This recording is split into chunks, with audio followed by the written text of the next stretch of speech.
저번에 치유가 첫 번째 하나님의 뜻이고, 두 번째는 주님이 채찍에 맞음으로 우리가 나음을 입었다는 것을 얘기했고, 세 번째는 생명의 성령의 법이 죄와 사망의 법에서 우리를 해방했다고.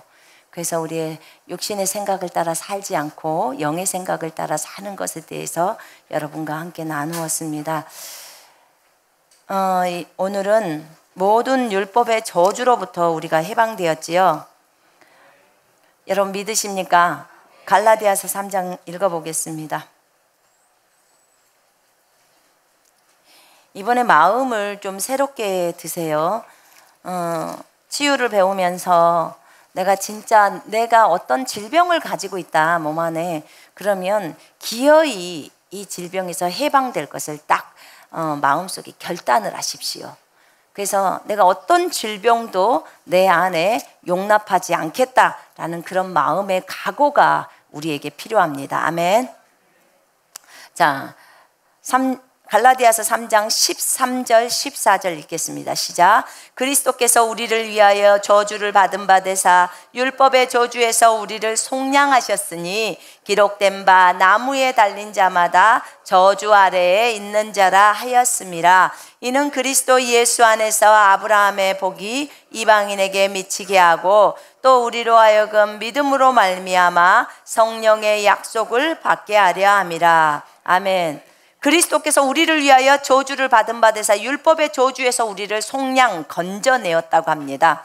율법의 저주로부터 우리가 건져냈는데 신명기 28장에 보면 율법의 저주가 나옵니다. 율법의 저주가 나오는데 무슨 폐병, 온병, 무슨 피부병, 정신병, 또 임신 못하는 병, 좌우지간 모든 것들이 다 율법의 저주가 되어 있어요. 그 율법의 저주는 왜 오냐면 하나님의 말씀에 불순종했을 때 오는 겁니다. 근데 이 율법의 저주가 지금 있는 이 세상에 있는 모든 질병이 율법의 저주로부터 왔다고 적어져 있습니다. 이 말이 제 말이 아니고요, 신명기 28장 61절에 나와 있는 말씀이에요. 그러면 여러분이 알고 있는 병, 또는 여러분이 모르고 있더라도 이 세상에 나와 있는 그런 질병들은 다 율법의 저주예요. 불순종에서부터 시작되었습니다. 근데 그 율법의 저주로부터 우리를 건져내려고, 율법의 저주를 당하면 반드시 질병에 걸려서 죽어야 되는데, 그런데 그 질병에서 우리를 건져내려고 주님이 친히 저주를 받아버린 거예요. 여러분, 죄인은 저주를 받을 수밖에 없어요. 율법을 지키지 않으면 저주를 받는다고 주님이 약속을 했기 때문에 그 약속대로 그냥 저주를 받아야 합니다. 그런데 누가 대신 받았냐면 예수님이 대신 받았어요. 예수님이 안 받고 끝난 게 아니에요. 이사야 53장 10절에 보면 모든 질병과 고통을 다 주님 몸에다 다 얹은 거예요. 예수님을 상하게 하는 것이 아버지를 기쁘게 했다고 나와요. 예수님을 상하게 했다는데 그 상함이 질병으로 상함이라는 거예요. 질병으로. 여러분, 질병으로 예수님이 상했다는 것을 잊으시면 안 됩니다. 누구 때문에요? 나 때문에. 내가 받아야 할 그 질병을 예수님이 대신 받은 거예요. 그러니까 예수님이 갚은 거예요. 내가 빚이 있는데 이 빚을 내가 갚아야 되는데, 은행에다 내가 갚아야 되는데 예수님이 나 대신 갚아준 거예요. 그럼 내가 은행에다 또 갚을 필요가 없지요? 그지요? 이제는 나하고 예수님하고의 관계뿐이죠. 그지요? 이해되십니까? 죄 때문에 받아야 할 그 저주, 그 질병을 대신 하나님께서는 예수님에게 다 얹었어요. 마땅히 손선미가 받아야 할 그 죄의 값을 예수님이 대신 받은 거예요. 질병으로 대신 받아버린 거예요. 질병과 고통을 통해서 그 죄값을 받은 거예요. 그런데 그것을 내가 받아야 되는데 예수님이 받은 거예요. 그러니까 손선미, 너는 다시 질병에 걸려야 될 이유가 없다는 거예요. 이해되십니까? 여러분, 이것을 안다면 여러분 질병에 대해서는 봐주면 안 돼요. 그러니까 우리가 어떤 것을 범죄를 했을 때는 주님 앞에 자백을 하면 돼요. 분명하게 죄를 자백하면 됩니다. 왜냐하면 예수의 피가 우리의 죄를 씻기 때문에 예수의 피는 오늘도 내일도 모레도 영원히 효력이 발생됩니다. 아멘. 그렇기 때문에 여러분이 주저하거나 망설이거나 하나님 앞에 못 나가고 쭈뼛쭈뼛 해야 될 이유가 없어요. 모를 때는 그럴 수 있어요. 근데 너의 변호인인 내가 있다, 나 예수가 있다, 내가 네 안에 있어 라고 주님은 말씀하십니다. 아멘. 용기를 내십시오. 우리가 나는 그래도 나는 나갈 수 없어, 그래도 이 모습으로는 나갈 수 없어, 끝까지 고집 피우면요, 이 사람이 어떤 사람이냐면 육신적인 사람이에요. 이 사람이 말씀을 붙들지를 못하는 거예요. 주님은 뭐라고 하냐면 그거 다 버려. 내가 너를 위해서, 너를 대신해서 대신 내가 받았잖아. 그러니까 나를 의지하고 예수를 의지하고 아버지께로 나가, 딱 얘기를 합니다. 아멘. 그 요한일서 2장에 보면요, 주님이 그렇게 나와 있어요. 하나님 앞에 한 변호인이 있대요. 변호인이라는 사람은 피고를 대신해서 요 사람을 위해서 변호를 해주잖아요. 예, 예수님이 변호인이에요. 중보자예요. 여러분, 이 변호인께서 하나님 아버지 앞에서, 하나님, 이 딸이 저지른 죄의 값을 제가 받았습니다. 제가 대신 피 흘려 죽었습니다. 이렇게 변호해 주시는 거예요. 그러니까 여러분, 우리가 정말 주님 앞에 나아갈 때 예수의 보혈을 의지하고 나아가는 것입니다. 아멘. 거기 히브리서 10장 한번 보세요. 자, 10장 19절 보십시다. 시작. 그러므로 형제들아, 우리가 예수의 피를 힘입어 성소에 들어갈 담력을 얻었나니 그 길은 우리를 위하여 휘장 가운데로 열어놓으신 새로운 살 길이요 휘장은 곧 그의 육체니라. 자, 그러므로 형제들아, 우리가 예수의 피를 힘입어 지성소에 들어갈 담력을 얻었나니, 킹제임스 성경에서는 지성소라고 나옵니다. 여기가 왜냐하면 지성소라고밖에 할 수 없는 게 그 옆에가 휘장 가운데로 열어놓으신 길이면 지성소란 말입니다. 성소와 지성소 사이를 휘장으로 했으니까. 그래서 들어갑니다. 여러분, 오직 지성소로 들어갈 수 있는 길은 예수의 피밖에 없습니다. 아멘. 예수의 피 외에는 안 돼요. 그래서 예수의 피의 공로가 얼마나 큰지 모릅니다. 여러분, 어떤 이 세상에 있는 죄악들, 특별히 하나님이 지정해 놓으신 그거 외에는 예수의 피로 다 씻겨집니다. 아멘. 예수의 피를 짓밟고 예수의 피를 못된 피라고, 예수의 피를 더러운 피라고 말한 이 죄악은 용서가 될 수 없습니다. 그거는 용서 안 돼요. 여러분, 그러나 내가 살인죄를 지었을지라도, 내가 누구를 미워했을지라도 진짜로 주님 앞에 용서를 구하는 거예요. 하나님, 내가 잘못했습니다. 내가 거짓말을 했을지라도 하나님, 내가 진심으로 잘못했습니다. 내가 돌이킵니다. 주의 보혈로 용서해 주십시오 하면 주님은 다 받아주십니다. 아멘. 에베소 교회, 계시록 2장에 보면 에베소 교회에게도 주님 말하잖아요.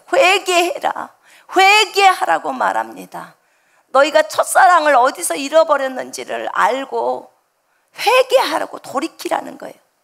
주님이 우리에게 원하는 것은, 우리가 주님의 자녀지만 육신을 선택하고 가버릴 수 있기 때문에, 그래서 회개하고 돌이키라는 겁니다. 아멘. 예수의 피는 다 가능합니다. 그래서 우리가 담대하게 주님 앞에 나아가야 합니다. 어떤 사람은 너무 그것을, 예수의 피가 있기 때문에 가능하다고 해서 죄를 완전히 업신여긴다. 그럼 그것도 안 돼요. 그것도 안 돼.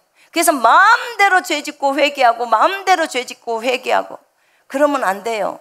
여러분, 왜냐하면 우리가 어쩔 수 없이 죄를 지을 때 있잖아요. 부지불식간에 죄를 지어야지, 고의적으로 일부러 예수의 피가 용서하니까 내가 가서 도둑질해야지, 그리고 나서 또 회개해야지, 또 도둑질해야지, 또 회개해야지, 이렇게 생각하면 안 된다 그 말이에요. 아멘.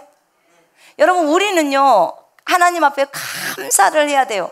그러나 그것이, 예수님이 우리를 위해서 이렇게 해주신 것은 정말 그분의 공로고 너무 감사하지만, 내가 고의적으로 이것을 이용해 먹으면 안 된다 그 말입니다.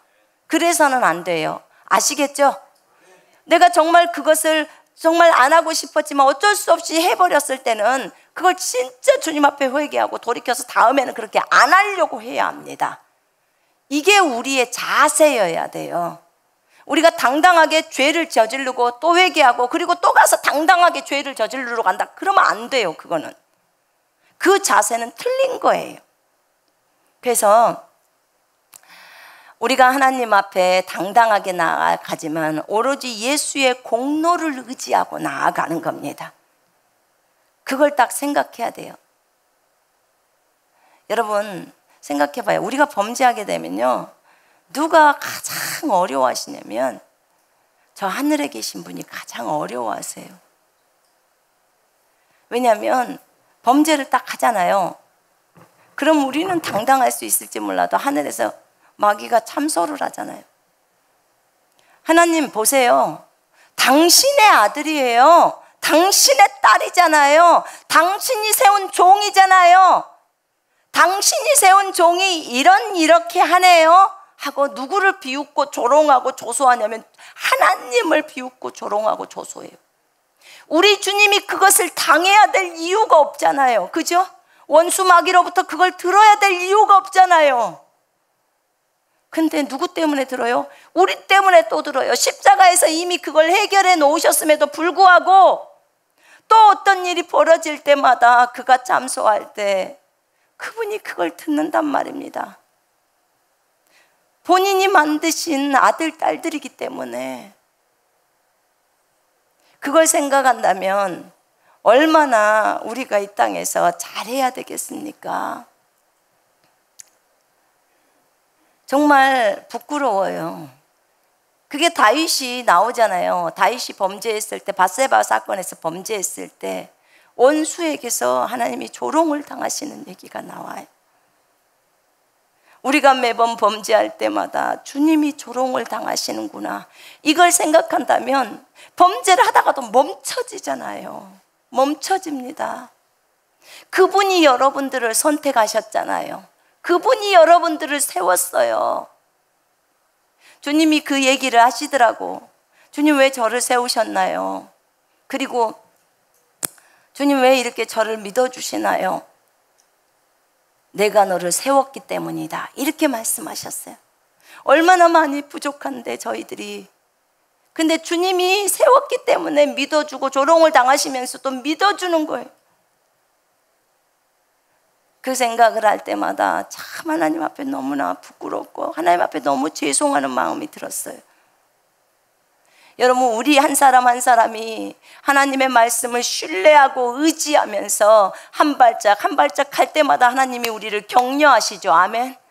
격려하시고 일으켜 세우시고 위로하십니다. 넘어질 때마다 주님 가슴 아파하시면서 딸아, 내가 너를 사랑한다, 다시 일어나거라 라고 합니다. 그럴 때마다 주님은 조소를 당하시지만 그래도 본인 딸이고 본인의 아들이기 때문에 그렇게 위로하시고 격려하십니다. 아멘. 여러분, 그걸 아신다면 우리가 죄악 가운데 더 이상 머물러서 가서는 안 됩니다. 습관적으로 저질러지는 그 죄악들을 끊으셔야 합니다. 끊고 일어서셔야 합니다. 하나님을 더 많이 사랑하게 되면, 더 많이 사랑하면 끊어집니다. 그 죄악이 끊어져요. 주님보다 그 죄를 더 사랑했기 때문에 안 끊는 거예요. 그리고 그것이 끊기가 너무 어렵다 그러면 주님께 요구하세요. 주님 도와주세요. 주님 도와주세요. 주님 저를 도와주세요. 저 이 죄악 끊기를 원합니다. 도와주세요. 그렇게 한번 요구해 보십시오. 그러면 우리 안에 있는 보혜사이신 성령님이 도와주십니다. 여러분들의 입에서는 늘 주님 도와주세요가 입에 붙어야 합니다. 그게 습관화가 돼야 돼요. 어떤 분들은 주님 도와주세요 하니까 자존심 상한대요. 아니, 하나님한테 자존심을 부려요? 여러분, 우리가 그분의 자녀라고요. 부모 앞에서 무슨 자존심을 내세웁니까? 우리의 전부를 알고 계시는 분 앞에서. 자, 우리를 율법의 저주로부터 그분이 속량해 내셨습니다. 속량해 내셨기 때문에 율법의 저주에 해당되는 그 질병을 우리가 아파야 될 이유가 없습니다. 주님이 다 처리하셨습니다. 그래서 치유받는 것은 당연합니다. 아멘. 치유는 내 것입니다. 저 따라하세요. 치유는 내 것입니다. 그게 정신적인 질병이든 육체적인 질병이든 다 마찬가지입니다. 치유는 내 것입니다. 여러분, 치유가 여러분의 것이라는 것을 분명하게 인식해야 합니다. 아멘. 절대로 뒤로 물러서지 마세요. 우리가 가장 높은 단계의 믿음이라는 것은 우리가 말했잖아요. 주님이 채찍에 맞음으로 내가 나음을 입었다는 이 말씀을 그대로 믿는 것이 믿음이에요. 그러나 다른 사람에게는 예수 이름으로 명령해서 치유받는 것, 믿는 자가 병자에게 손을 얹으면 낫는다고 했죠. 이 말씀을 적용하시기를 바랍니다.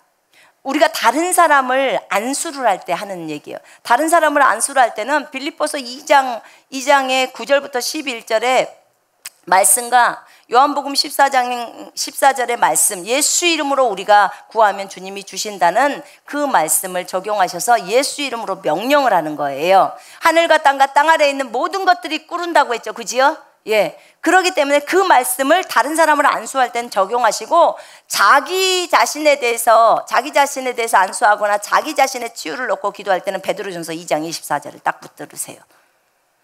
왜냐하면 그거는 보지 않고도 그 말씀 자체를 그대로 믿는 거잖아요. 그럼 나는 여전히 증상이 있어도 나는 치유받았으니까, 그리고는 일어나서 그대로 일을 하는 거예요. 그럴 때 또 증상이 떠나버리잖아요. 그래서 그 말씀을 믿으라는 것입니다. 그러나 다른 사람을 위해서 안수할 때는 기어이 그 상태 속에서 즉각 치유를 딱 믿으셔야 돼요.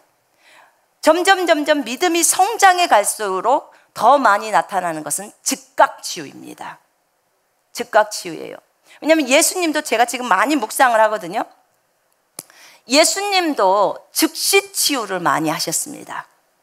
예수님이 즉각 치유를 안 하신 장면이 한 군데가 나와요. 그게 어디냐면 그 봉사 있잖아요. 봉사가 안수를 했는데 무엇이 보이느냐? 그러니까 사람들이 나무처럼 걸어갑니다. 이렇게 말한 기억나요? 그 본문? 예, 그 부분을 말을 했어요. 그 부분을 말을 하니까 주님이 다시 안수합니다. 왜냐하면 지금 반 정도 보이는 거예요. 나무처럼 걸어가는 모습으로 보여요. 명확하게 안 보인다는 거잖아요, 지금. 그래서 다시 안수 기도를 합니다.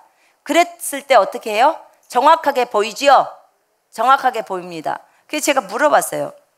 주님, 이거 왜 주님은 2번 안수를 하셨죠? 한 방이면 주님은 다 되는데. 이거 혹시 저희들 보여주기 위함이신가요? 그랬더니 그렇다라고 하셨어요. 그렇다. 보여주기 위해서 하신 거래요. 그러니까 만약에 한 번 안수를 했을 때, 즉각 치유를 얘기하는 거예요, 지금. 한 번 안수를 했어. 그랬는데 만약에 그것이 증상이 여전히 있다.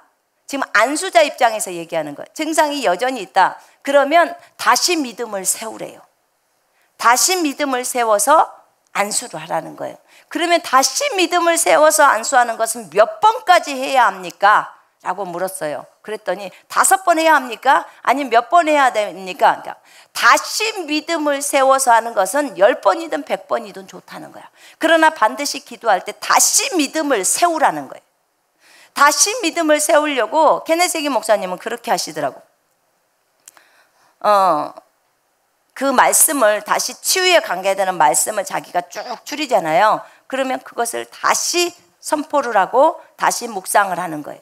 묵상을 하고 하루 이틀 지나서 묵상이 충분히 된 상태에서 다시 또 선포 기도를 하는 거예요. 지금 이건 명령형 기도를 말하는 거예요. 명령형 기도로 치유하는 거. 그래서 여러분들이 기본적으로 딱 생각을 해요. 왜냐하면 치유에 있어서는 치유가 2가지가 즉각 치유가 있고 점진적인 치유가 있잖아요. 뭐 어떤 것이든 치유만 받으면 돼요. 치유만 받으면 되는데 우리가 최종적인 목표는 즉각 치유를 향해서 나가야 됩니다. 즉각 치유. 그런데 즉각 치유가 나가려면 분명하게 믿음이 세워져야 돼요. 그러니까 즉각 치유는 명령 한 번 떨어지면 그대로 즉시로 치유가 되어버리는 경우예요. 그러니까 이게 달라요. 저번에 얼마 전에 어떤 목사님이신가 그분이 이렇게 맞았다고 하시더라고요. 저한테 연락이 와서 이제 전화를 했는데 그 이단한테 맞았었는데 제가 예수 이름으로 기도를 했어요. 전화상으로. 10일 동안 열이 42도인가 이렇게 40도인가를 올라가 있는 상태여서 여기 머리를 맞으셨나 봐요. 머리를 맞았는데 움푹 들어가고 그 다음에 여기서 피가 나오든가 무슨 뭐라고 했는데 자우지간 의학 용어예요. 했는데 위험하니까 기도를 해달라고. 그래서 그분하고 통화를 해서 기도를 했어요. 기도를 하고 그날 저녁에 이렇게 문자가 왔더라고요. 감사하게 처음으로 지금 잠을 거의 못 잤는데 잠을 푹 자면서 열이 확 떨어져 버렸다는 거예요. 그래서 37도로 떨어져 버렸다고 하더라고. 너무 감사하다고. 그러니까 즉각 치유도 나오지만 점진적인 치유도 나오잖아요. 근데 예수님을 한번 봐봐요. 우리의 모델이 예수님이잖아요. 제가 지금 예수님을 계속 묵상하거든요. 예수라면 어떻게 하셨을까? 그러면 치유의 부분에 있어서도 예수님을 닮아가야 돼요. 아멘. 치유의 부분에 있어서도 예수님을 닮아가야 돼요. 그러면 예수님은 치유하셨을 때 즉시로 다 치유가 일어나잖아요. 그죠? 그러면 우리도 결국 그리스도의 장성한 분량으로 가면 즉시 치유로 가야 되는 거예요. 그러나 우리 본인의 입장에서는 뭘 봐야 되냐면 우리 치유 받는 자들의 입장에서는 자기를 돌아봐야 되는 거예요. 자기 안에 죄가 있다면 회개해야 돼요. 아멘. 그래서 회개를 할 때 치유가 일어나기도 합니다. 치유 자체가 일어나 버리기도 해요. 그 다음에 우리가 어떤 사람에게는 주님이 저한테 그러더라고. 제가 즉각 치유만을 자꾸 원했어요. 그 전에 중국에 있을 때도. 그러니까 하나님이 가르쳐 주는 것이 지금 이 사람에게는 즉각 치유도 필요하지만 이 사람은 지금 회개가 필요해. 죄가 너무 많다는 거예요. 그래서 회개를 해줘야 돼요. 그 다음에 그 안에 있는 그 미움을 버려야 된다는 거예요. 너무 가족을 미워하는 그 미움이 가득 찼다는 거예요. 그것 때문에 치유가 안 일어나는 거예요. 그래서 그 미움을 버리라는 거, 그거에 대한 회개. 그 다음에 또 하나는 말씀을 가르치래요. 말씀이 들어가야 치유가 일어난다는 거예요. 그 다음에 그러니까 각자가 다 달라요. 그래서 하나님이 저한테 네가 치유 사역을 할 때 물어라. 나에게 이 사람에게는 어떤 것이 필요한지를 물어라. 또 어떤 사람은 점진적인 치유가 실제로 필요하대요. 왜냐하면 점진적인 치유를 받아야 안 도망간대요. 점진적인 치유를 하게 되면 오늘 10% 나왔어, 내일 20% 나왔어, 모레 30% 나왔어, 이러면 안 도망간다는 거예요. 그러면서 말씀을 집어넣으라는 거예요. 이것도 굉장히 좋은 치유 방법입니다. 그런데 모두가 다 그런 건 아니에요. 어떤 사람은 즉시로 나아야 되는 거예요. 그것이 필요한 사람들도 있어요. 그래서 우리가 즉각 치유도 해야 하는 겁니다. 그래서 여러분, 이 부분에 있어서 나는 점진적인 치유만 할 거야, 이 생각은 버리시고요. 즉각 치유를 향해서 나가야 합니다. 아멘.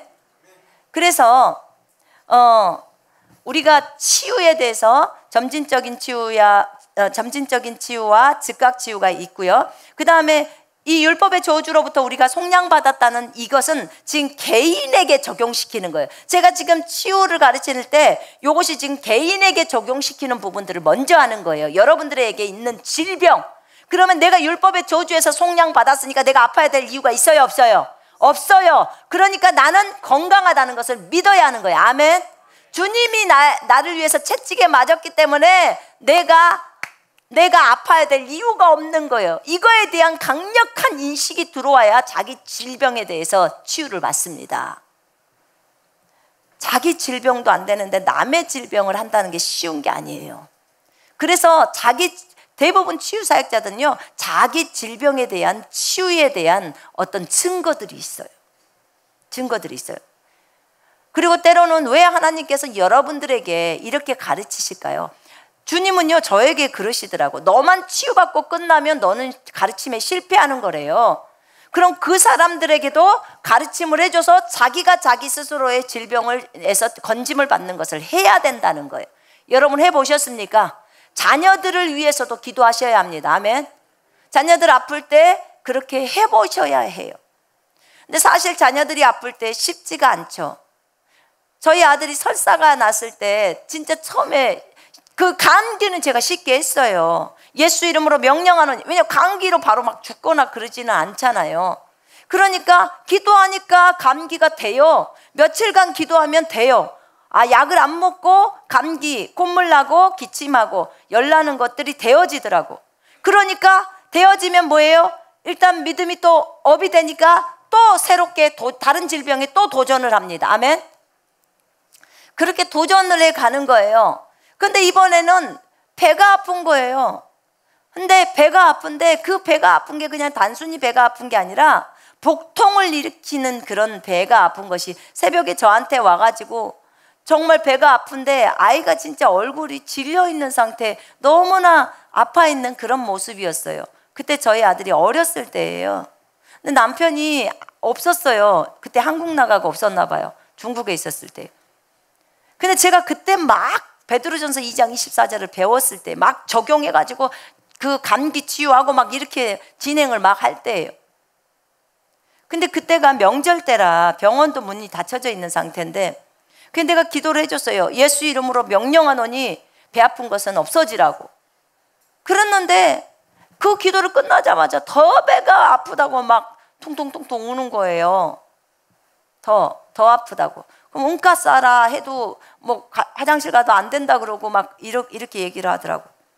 그래서 다시 기도를 하고 기도를 하는데 주님이 장이 꼬였다는 거예요.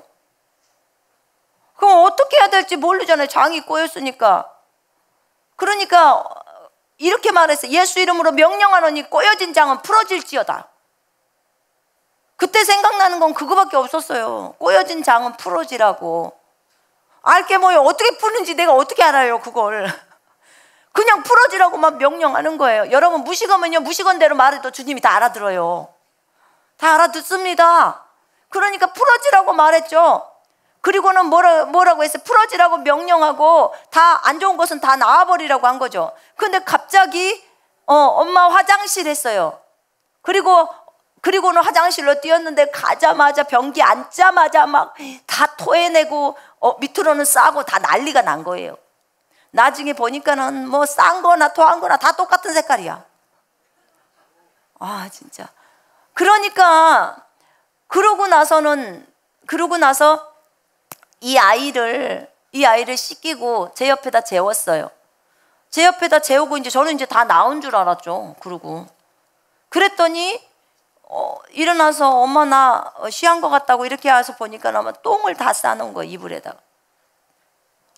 아니 그 자기도 모르는 사이에 싹 싸버리는 거죠. 그게 근데 이제 쉬했다는 그래서 보니까는 엉덩이가 고장난 거예요, 항문이. 그래서 다시 항문에다 손을 얹고 기도를 해줘. 씻기고 나서 항문은 정상으로 돌아오라고. 내가 그것이 관략근인지 무엇인지 알게 뭐예요. 그냥 항문은 돌아오라고, 정상적으로 작동하라고 그렇게 한 거예요. 근데 또 일어나 보더니 또 쌌어. 또 명령을 했어요, 기도를. 왜냐면 주님 앞엔 다 꿇어야 된다고 했잖아요. 항문도 그럼 너도 꿇어, 그렇게 말하는 거예요. 너도 말 들어. 너도 예수 이름 앞에 다 말 들어야 되잖아요. 그리고 명령을 하는 거예요. 그랬더니 이제 나중에 보니까 엄마 심하려 했을 때 보니까 이제 안 싼 거예요. 화장실 가거라. 돌아온 거예요. 몇 번의 기도에 걸쳐서 돌아왔습니다. 여러분, 우리는 몰라요. 우리가 예수 이름으로 명령하노니 항문은 정상으로 돌아와라. 그럴 때요, 사실은 누가 일하냐면 주님이 일하세요. 천사가 나가서 항문을 어떻게 하든지